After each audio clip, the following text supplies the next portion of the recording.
Lost Faith monologue. Today's date is Thursday, the 24th of July, 2025. I left off talking about the New Age, the new era, Aquarius, and the gender fluid character known as Aquarius, and pondered whether that's going to be the new symbol for the new age. See, Jesus was the symbol for the age of Pisces, and the figurehead for that era. So it's a transhuman AI, gender neutral God, AI super God, going to be a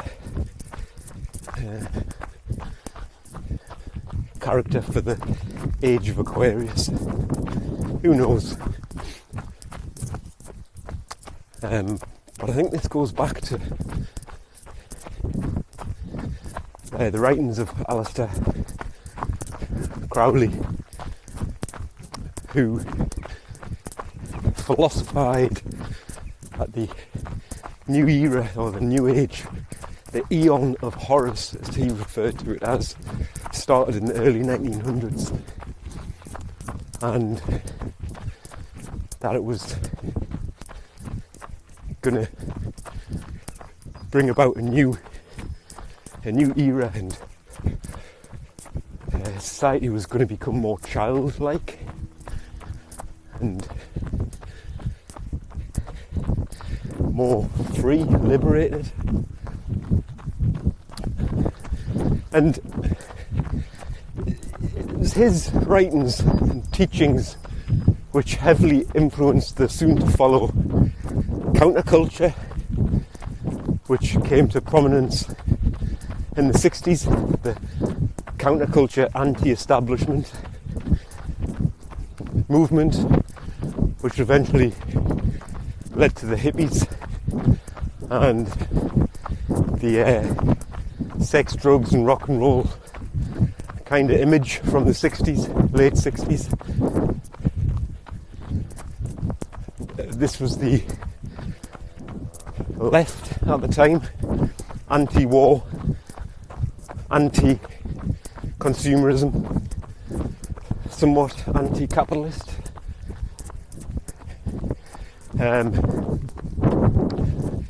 They opposed the Vietnam War and all of the other trappings of Western society. Consumerism was in full flow since the 50s. Post-war consumerism, after the money-making war machine boosted the economy. And they were, you might call them the disillusioned generation.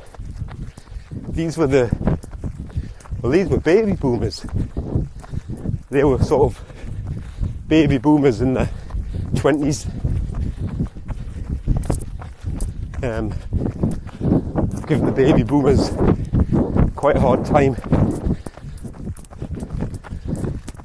in terms of where they are now, but from my experience, obviously in the UK, I'm not sure the hippie movement was as prominent in the UK. It was there, obviously. Glastonbury, Isle of Wight music festivals were all part of that lefty, hippie, commune type culture, allegedly anti-establishment. And they got, they were disillusioned, I would say, and then there was a sudden injection of drugs, particularly LSD, and that wasn't a coincidence. That was to pretty much destroy and discredit the movement. That was social engineering. If you research where the influence of LSD came from and who were the main figureheads, it was clearly an establishment tactic. Thank you. To, I could say, curtail and eventually destroy what was probably originally some sort of grassroots anti-establishment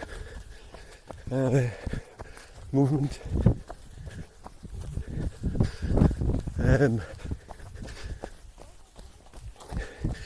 I remember growing up in the 80s, early 80s, and you would call people hippie as an insult. So even as a 7, 8, 9-year-old kid, you still knew. I didn't even know what a hippie was. Someone with long hair.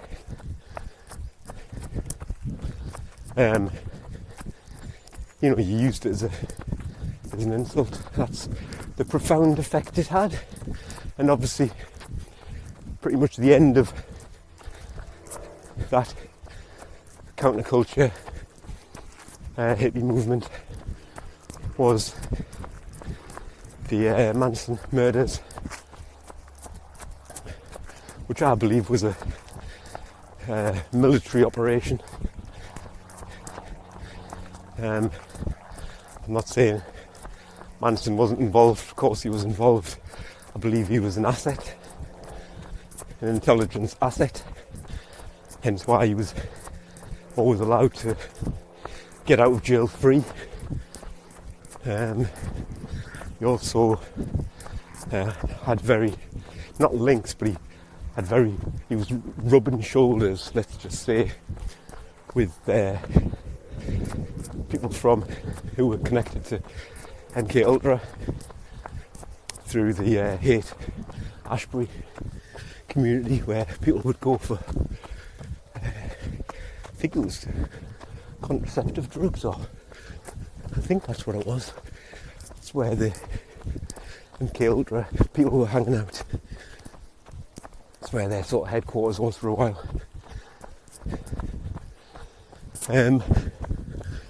So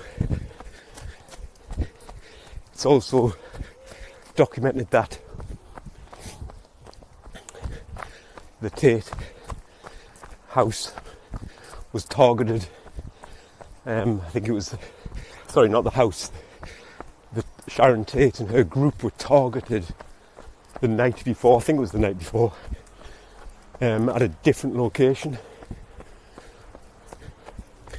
So therefore, strongly suggests that they were targeted. It wasn't a random drug-fueled random attack on rich people. She was targeted, or that group was targeted. I also believe that her husband Polanski, who filmed her having orgies and was obviously a Satanist and a child rapist, and I think he was, if I remember rightly, he wasn't happy when she got pregnant,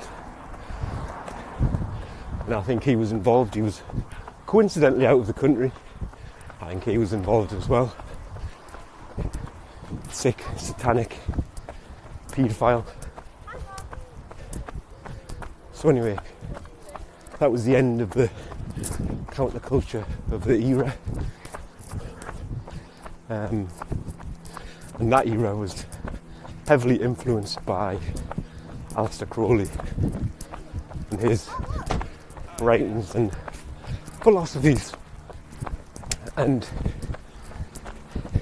the Manson murders. I think that was August 69, and then December 69 was the infamous Altamont, I think it was called, music festival where the Rolling Stones headlined, and a young black guy was murdered in the crowd in front of what's his name, Mick Jagger, Meredith Hunter, I think his name was. It's top of my head, I might be wrong. By a Hell's Angel, and that same Hell's Angel mysteriously died soon after. Another satanic ritual by the establishment, I believe, just to put the final nail in the coffin. And it's not the first time people have suggested these murder rituals happening in front of the band or the performer on stage. There was that guy, what was his name? Oh, he was performing to a load of young people at one of his own music festivals, and there was a huge crowd surge and people were getting crushed, and he seemed to be in some sort of trance. He was performing in front of a huge portal, which looked like a portal into the upside down. What was his name? And so many kids died, and he seemed to be completely not unaware, but completely in tune with the ritual. His name will come to us. He had Ariana Grande, where nothing happened apart from some pyrotechnics went off in the back room or in the foyer, but allegedly these children died. Another ritual.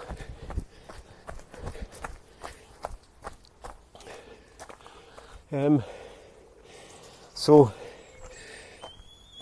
the Eon of Horus, society's going to become more liberated, more free, more childlike. It is a bit childlike. It is like you're watching children when you watch old clips from the counterculture. Just childish, spaced out, completely directionless. But they've made to be like that. They were looking for something more than the materialistic lifestyle. They were looking for some sort of spirituality, and they were, the movement was jumped on, and they were given a load of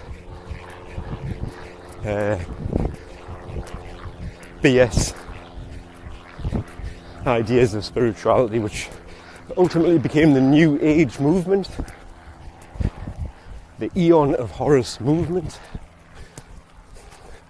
And they've been given a set of beliefs or a religion, and you can still see these people in society now, the so-called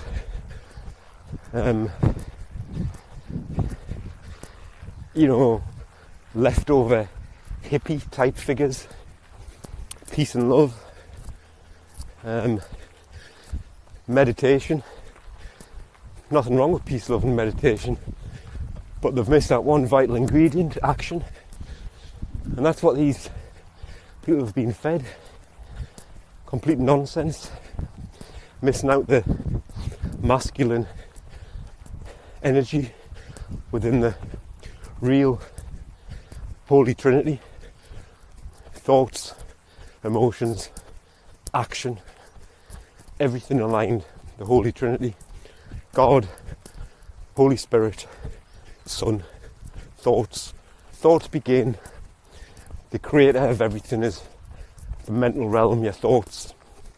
Emotions is, which what drives you and what makes you want to really put something into action, really makes you want to actually manifest what it is you've got in your imagination and your thoughts, and then your driver is your actions. That's the Son, that's the Father, the Holy Spirit and the Son. Thoughts and emotions giving birth to the sacred masculine energy, the Christ consciousness element of action. And they've fed them this bullshit notion that you can meditate your way to freedom, don't do harm to others, don't defend yourself, even in cases of self-defense, no violence, just sit and meditate, take whatever beatings you're getting from your government, and just keep positive thoughts. You don't want any bad karma. And that's the remnants of that generation, or that movement, not the generation, the movement. And that's childlike. And that's a religion. And that's going to get you where all religions get you, nowhere, and possibly dead. So that's the thank you. You're welcome. That's the counterculture children who, like I say, probably had good intentions, but got infiltrated, socially engineered to be children. Now the next children I'm going to talk about are basically what I see across all of society today. The steady and safe characters. So a bit of background. So this is behaviours. Obviously by somebody's behaviours you can kind of work out what's going on inside their head. From what they say and what they do, that gives you indications of what's going on inside their head. So there's a behaviour model within the corporate world called the DISC model. DISC. Dominant, intuitive, I think it is. Inspiring or something like that. Inspiring, I think. Dominant, inspiring, steady, and calm or compliant. I might not have those exactly right, but that's the DISC. And the reason that this is used in the corporate world is to put square pegs and square holes and round, and triangle holes, etc. It's so you can build a team where the skill sets meet the roles. Obviously this is not a new concept, but this is a really useful tool for being able to do that in the business world. And there's not only do you put people in the right shaped holes, but you also match them with the type of people that they do well with. So these 4 profiles, let's say their behaviours, but they tell a lot about people's skill sets and what sort of jobs suit them. And then you get the most out of everybody productivity wise and capability wise. So you've got D, dominant. So this would be the people who are out front and centre, like to dominate, like to have their say, could be quite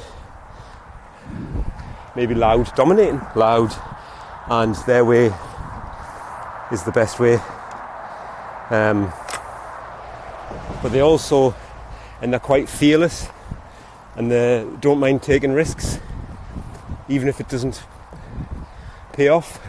Doesn't matter, you just get back up and get on with it and keep taking risks. Because you don't get anywhere in life if you don't take risks. So these are the types of people that like to boss people around, and they want quick results. Haven't got patience. Don't come to us with your excuses. Just tell me why it failed and put it right. Get on with it. Get the result. You can understand what sort of profile I'm building here. You're building the boss. The boss, the chief executive. You know, they do well in the dog eat dog. They want success. They dominate. These are the people that'll do well in business, and you know they'll probably end up with material success. And quite often you might hear backstories that they've been bankrupt in the past and that they've had to suffer some real hardships. That's because they're risk takers. That's because they understand that you don't get anywhere without taking risks, but they're a bit gung-ho. But eventually their risks pay off. That's the dominator.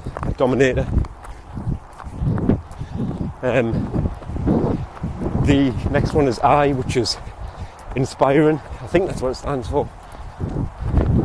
And these are the eternal optimists. These are the people that walk into the room and everything's amazing in the world. Everything is amazing. They're amazing. They're out front and centre. They want to be heard. They love new things, and they love talking, mainly about themselves, and they love building new teams and implementing new projects, and everything's going to be amazing. They're very optimistic.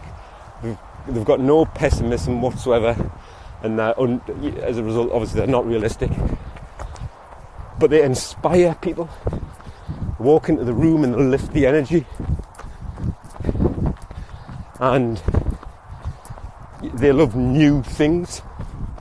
So these would be people that constantly move around the workplace in new job roles, constantly get moved from new project to new project. They like implement new things. They're inspirational to others. In the personal life, they'll constantly want new things. I want something new. I want something new material things. I want something new, and their life will be hectic because it's the opposite of calm, complete chaos. Because they just want new things. They can't say no either. Can't say no because they're too optimistic. No is a negative word in their mind. And the problem with these people is they never finish anything. They've got no longevity. So they'll always leave projects halfway through and never finish them off properly. And it leaves people a bit disillusioned. So they need to constantly move to survive. The dominators don't like these people because they never get anything done. And dominators want it done yesterday.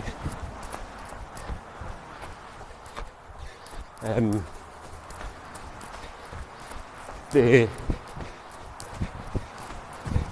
next one is steady or safe. This is the vast majority of people. Vast majority of people. Now most people display, there'll be normally one dominant characteristic and one in the background. So not everybody is just one or the other. Most people are two, but one is dominant. As in, one of the characteristics is kind of what generally comes out in their behaviours. So the safe, steady, vast majority of people, vast majority of people. These are people who are lazy in the workplace. They are unambitious. They're just like safe jobs. They're steady. They're not slow, but they're not fast. They'll only do what they're told. I.e., if you give them 3 tasks to do in a day, and they end up finishing them all with an hour left of the day, they'll just sit there and do nothing. They'll not come and say, I've got an hour. Is there anything else I can do? No, they'll just sit there and do nothing because they're lazy. And well, you told me those 3 tasks. I've done them. You know, they're safe. They've got their orders. They love following their orders. They love being told what to do because they love safety. But they are steady. If you manage their workload properly, i.e., like you manage a child, if you manage their workload properly, they will steadily get on with it, and they'll never stop all day. They'll never go over their break time. They'll never be late, and they'll never take the piss. Not to the point where they know they would get caught, because they love their safety. But they'll get the job done as long as you manage them hard, and they'll never talk back either, and they'll never let their opinion be known unless it's safe to do so.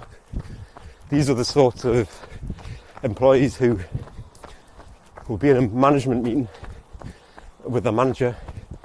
Manager will dish out a few new bits of news or whatever, ways of working. None of them will complain. They'll all say yes sir, no sir, how 3 bags full.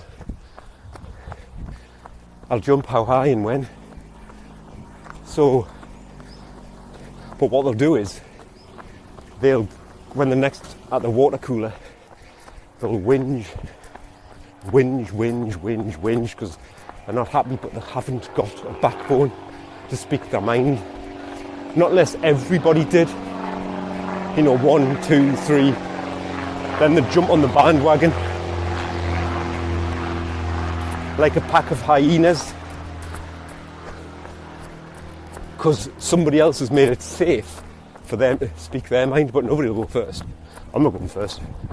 Like a child won't go first to wait for their mates. You go first. If it's something that they've never done before, never, jumping into a swimming pool or something like that. You go first. And so the dominator managers, well, you haven't complained, so don't complain later on down the line. And then the dominator manager will work them like slaves, and they'll just get on with it. And that relationship works well because the dominator loves people who just does what they tell them, gets the job done. Obviously they have to be managed hard, but dominators love working with them because they will get the job done. They'll be in a steady fashion, and they won't talk back. And the steady people actually like the dominators ultimately because they love being told what to do. They can't think for themselves, and when somebody tells them what to do, gives them their orders, they're just like robots. They follow the orders, and then that's safe. Well, I've done exactly what he's told us, so if nothing's right, it's his fault. They're blame pushers. They can't take responsibility. They won't own up, and they won't own any mistakes. You see where I'm going with this? This is the vast majority of people. This is the child I'm talking about. And another thing, if they're angry about something, because they don't speak up, because they're cowards, if they're angry inside, they bury those emotions, and ultimately they come out elsewhere in a fit of rage, because if you bottle up, eventually you're going to have a huge explosion, and that comes out into huge fits of anger, but not only behind the scenes, because they can't be seen like that in public, because they want the people to see them as these perfect people. They want to be safe outside. So their anger and outrage goes on behind closed doors where they're safe. So these are the types of people who are probably quite difficult to live with,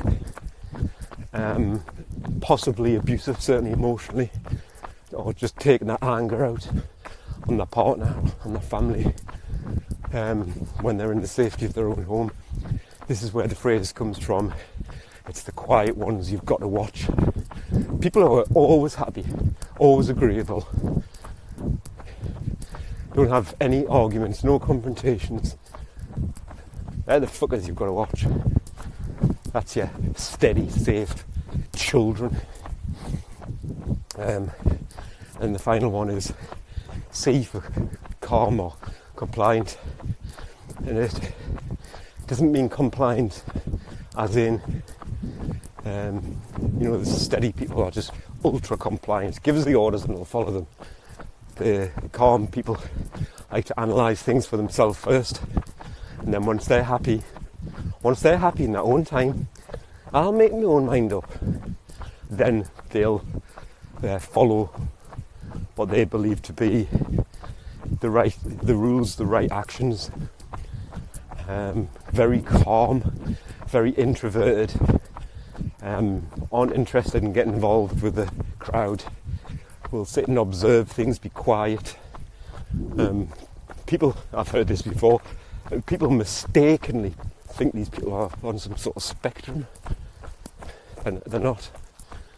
They're just observing in a calm manner, and they're working out who's who. They're analytical.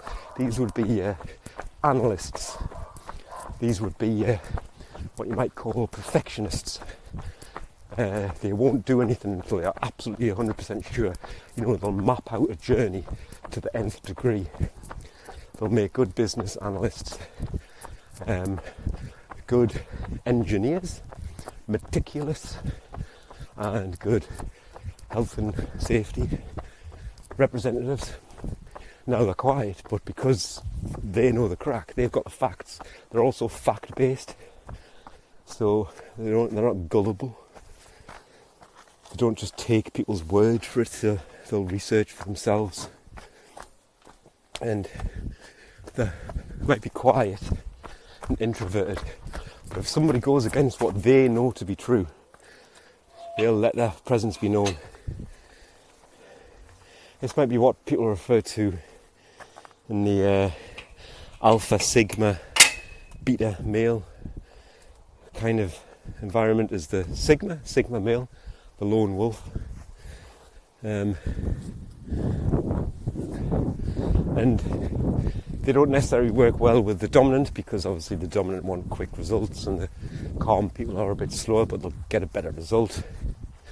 And they probably work well with the inspirational because, well, they'll work well, but they don't like them. They'll inspire them to do the job, and the inspirational people will like the calm people doing the job, because they'll finish it, and they'll finish it to a very high standard, and then the inspirational people can take all the credit. But from a personality point of view, they don't like each other. They're too full on, and they're too quiet. So what's the point? I applied this to the workplace, but there's also a book you can check out called Surrounded by Idiots. Can't remember the author's name. I think it's somebody Eriksson. I think he's Swedish. Anyway, he applies this model. It's an ancient model. It goes all the way back to the ancient philosophers. It's just been rebranded. So, in this book, Surrounded by Idiots, he relates these 4 character types to how people behave in the actual normal world, not the workplace, society.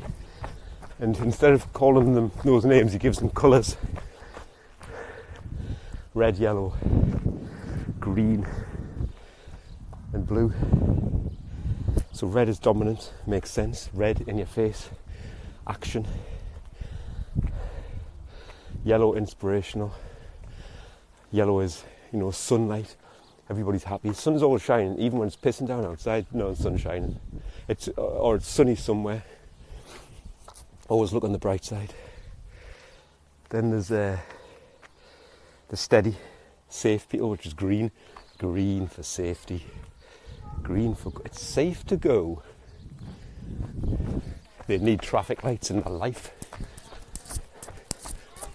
And then there's blue, which is calm. Blue's a very calming colour. Puts you in a calm state of mind, which is why they use blue on the screen a lot when they're telling you lies on the BBC News and other news channels. It's always blue in the background. Puts you in a state of calm and makes you really acceptance. But anyway, blue is calm, like water.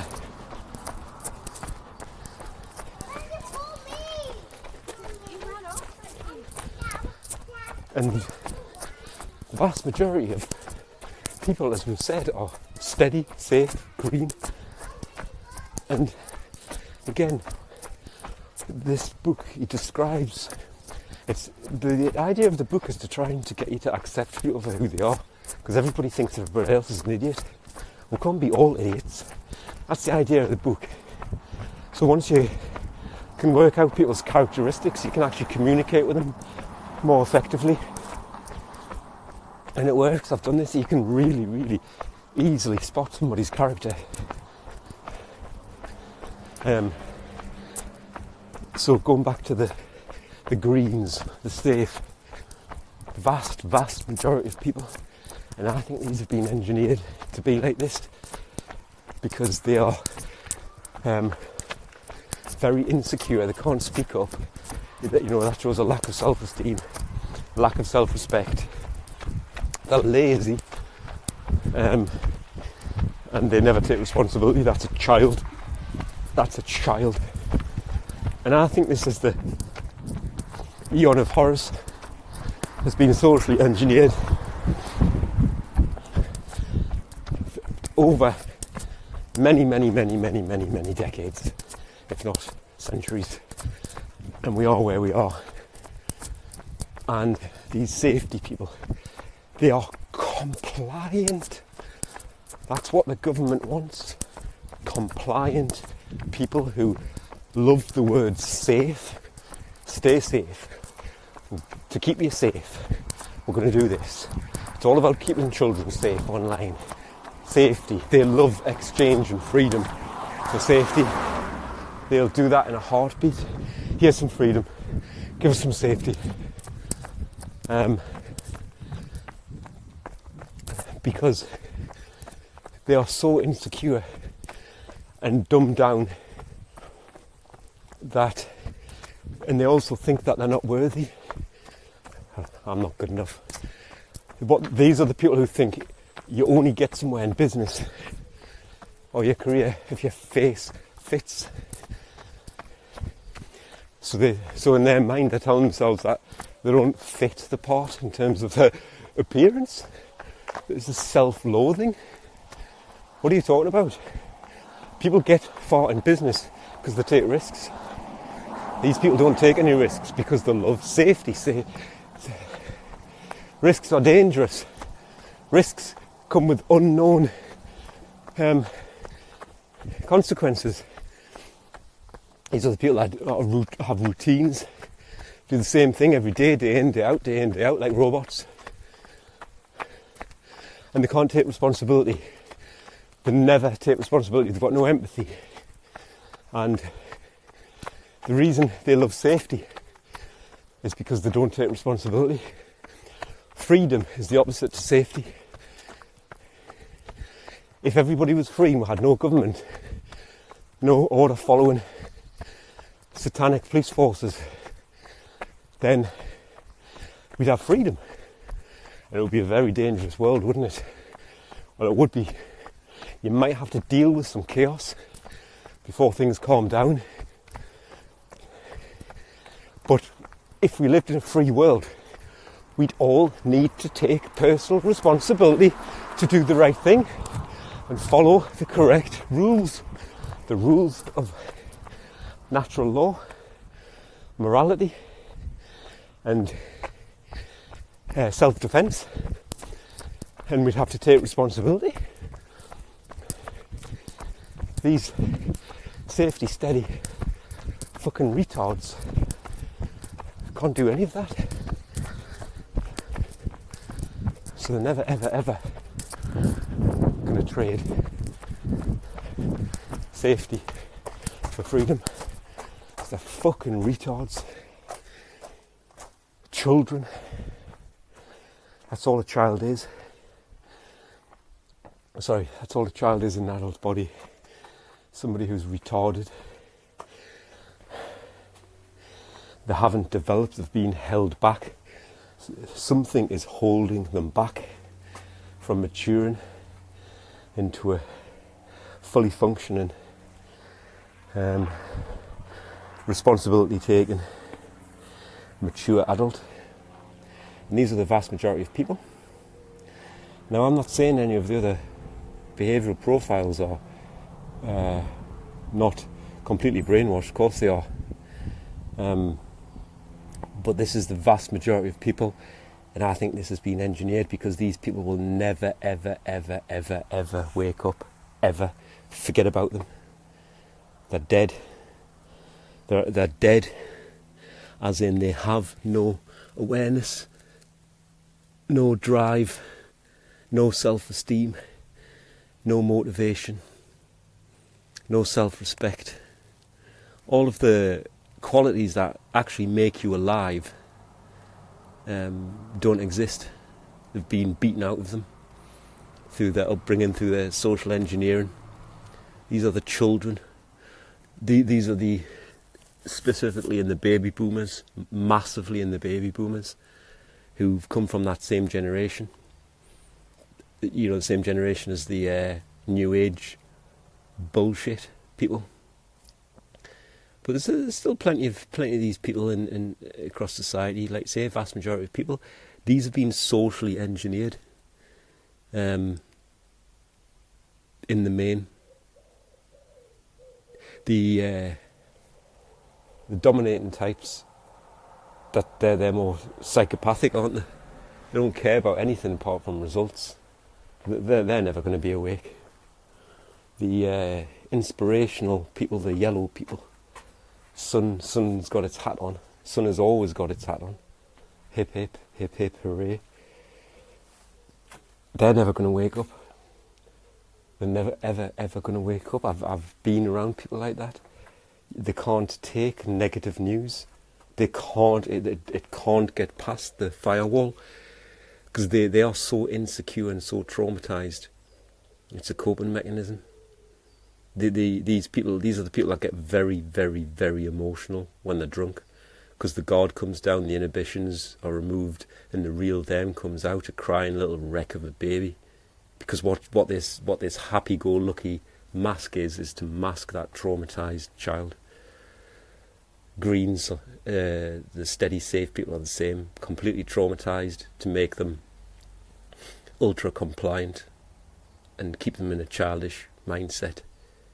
I mean, the dominators, they'll be the same. They've probably been bullied. Or been in the shadows when they were growing up. Shadows of an older sibling. And they've adopted the stance where, well, you either become the abuser or the victim. I'm going to be the abuser. I'm not being in that victim again. That was horrible. And they end up being very, very, very bully-like at work, very dominant, and that's what gets them where they are. And then the compliant people, the calm people. This is the group which I still hold out some hope for, because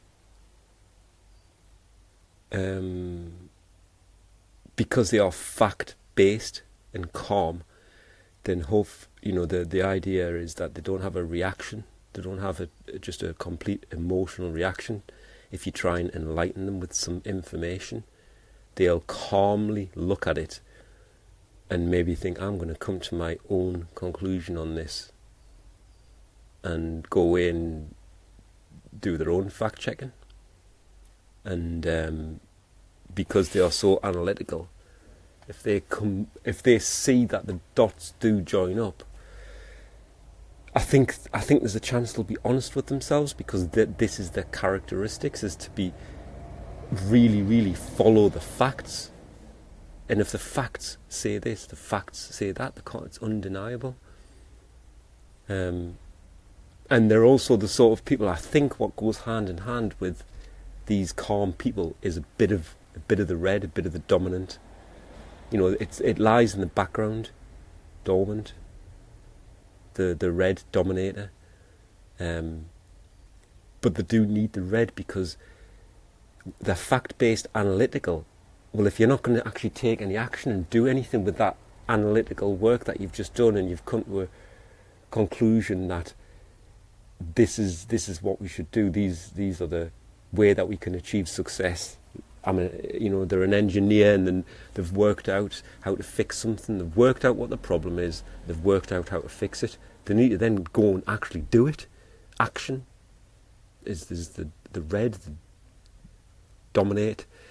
And I think they would speak up in a meeting. Well, they would speak up in a meeting, because it's me. This is my characteristics are calm, but also I'll dominate when I need to. And I think those two go hand in hand, because there's no point in having all of the information, all the facts, and then just keeping your mouth shut. So if somebody says something that's clearly bullshit in a meeting, then they'll put their hand up and say, no, that's bullshit, because they've got the facts to back up. It's not just hubris. It's not just whinging for the sake of it. They're not scared to challenge, because they know they are right. And that's the group that I've still got hope for. But yeah, the Eon of Horus is the age of children. Vast majority of people are whinging children who will never take responsibility, and who ultimately will trade in all of their freedom for pure safety, which is called prison.